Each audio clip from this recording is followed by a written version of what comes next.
Hello friends, welcome back. मैं हूं सुखवीर। आज हम पढ़ेंगे इन्फिनेटिव्स। जैसा कि मैंने पिछली वीडियो में बताया था आपको, इन्फिनेटिव्स क्या होते हैं। यूज के आधार पर वर्ब को हम दो भागों में डिवाइड करते हैं।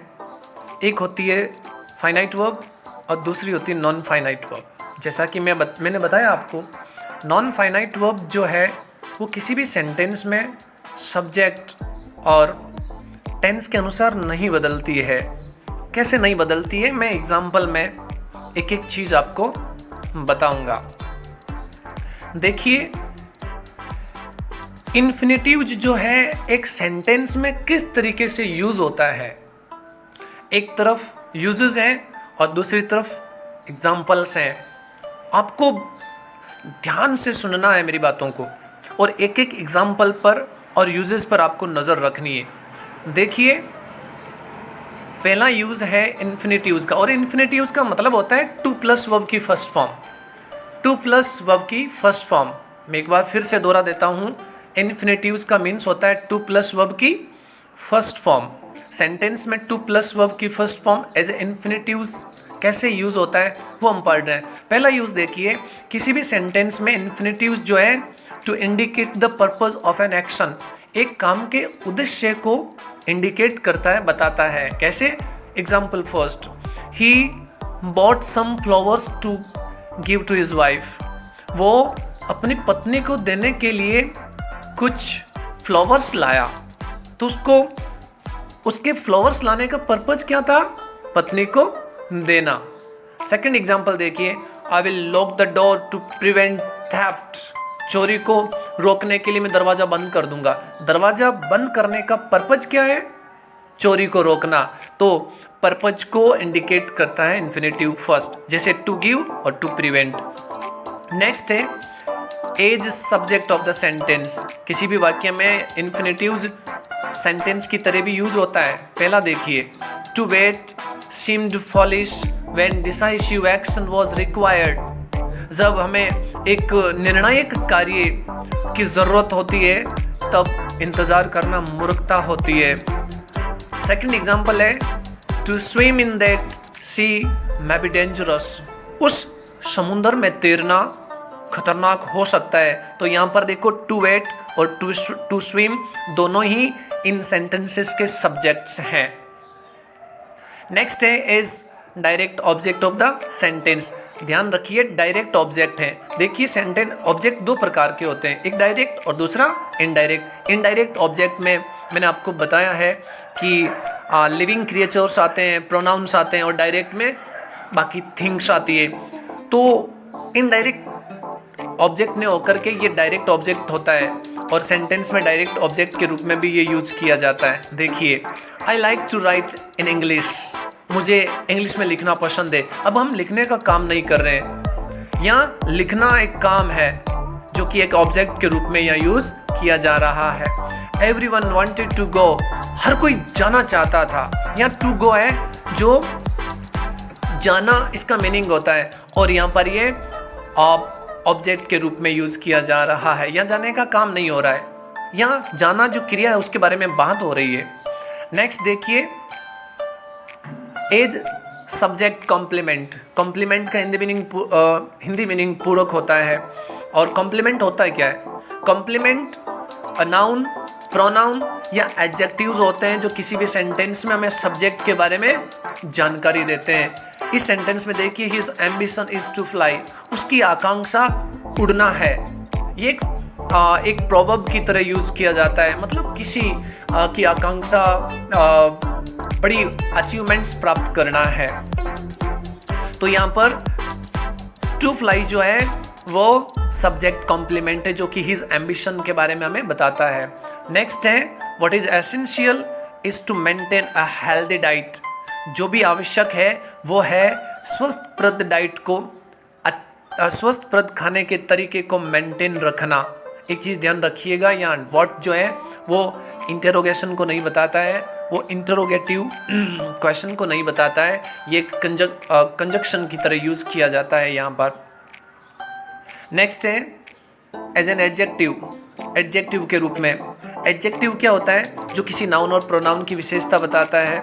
देखिए, this is the best time to practise. अब यहाँ टाइम एक नाउन है जिसकी विशेषता टू प्रैक्टिस इन्फिनेटिव्स बताता है। समय कौन सा? जो अभ्यास किया जाना, यही समय है, यही प्रैक्टिस का समय है। और दूसरा है I have some jeans to wash. मेरे पास धोने के लिए कुछ जीन्स हैं। जीन्स कौन सी? जिनको धोना है।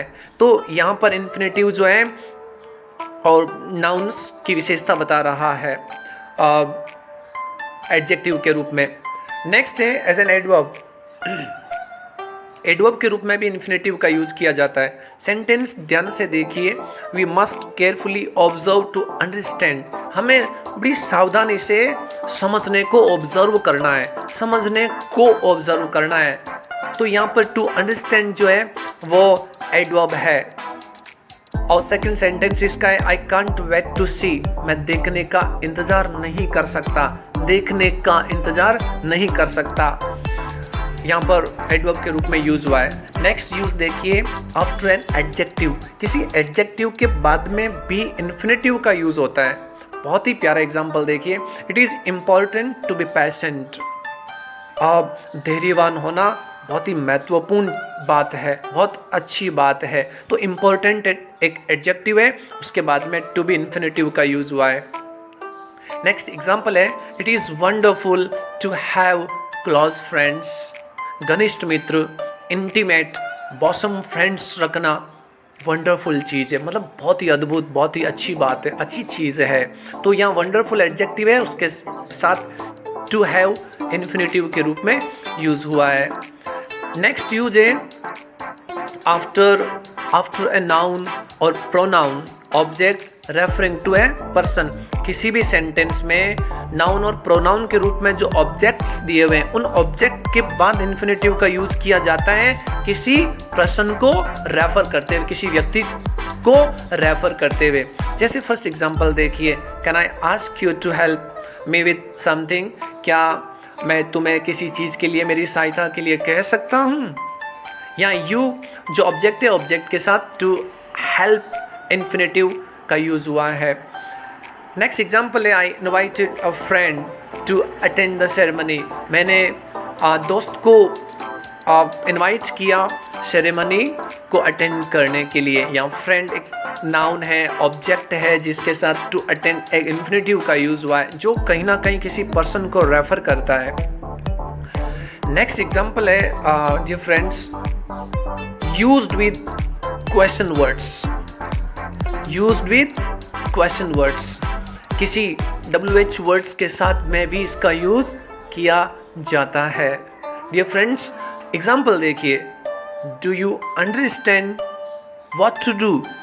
क्या आप समझते हैं कि क्या करना है?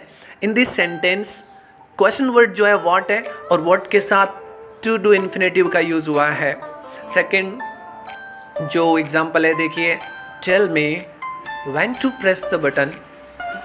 आप मुझे बताना कि बटन कब दबाना है। यहाँ देखिए जो WH वर्ड है, जो क्वेश्चन वर्ड है वो है व्हेन, और व्हेन के साथ में टू प्रेस इन्फिनेटिव के रूप में यूज हुआ है। तो ये है यूजेस डियर फ्रेंड्स इन्फिनेटिव्स के। और इस तरीके से किसी सेंटेंस में इन्फिनेटिव्स मतलब टू प्लस वर्ब की फर्स्ट फॉर्म जो एक फ्रेज है, इसका यूज किया जाता है।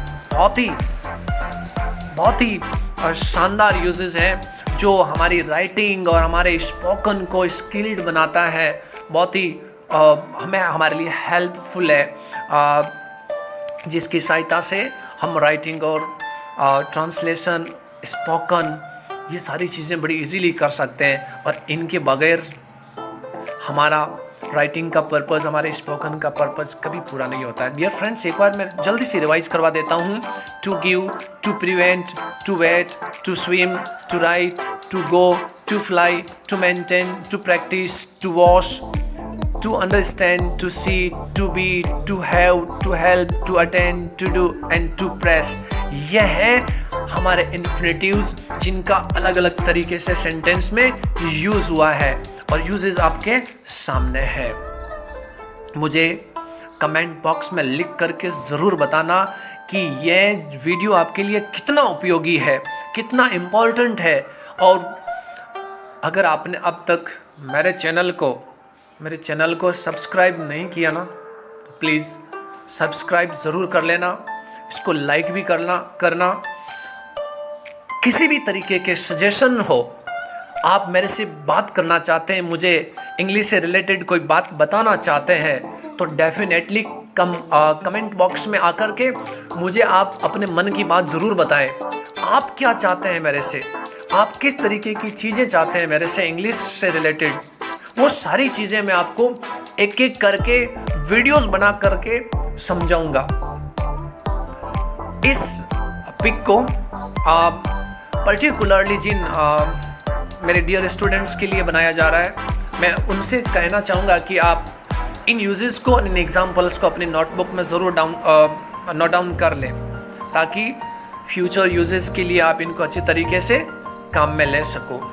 डियर फ्रेंड्स, लॉकडाउन के समय में आप अपने टाइम का सदुपयोग करें, घर पर रहें और सेफ रहें, अपनी हेल्थ का ध्यान रखें, ताकि आप अपकमिंग डेज में आने वाले एग्ज़ाम्स में अच्छी तरीके से फिट होकर के, तंदुरुस्त होकर के अपीयर हो सके।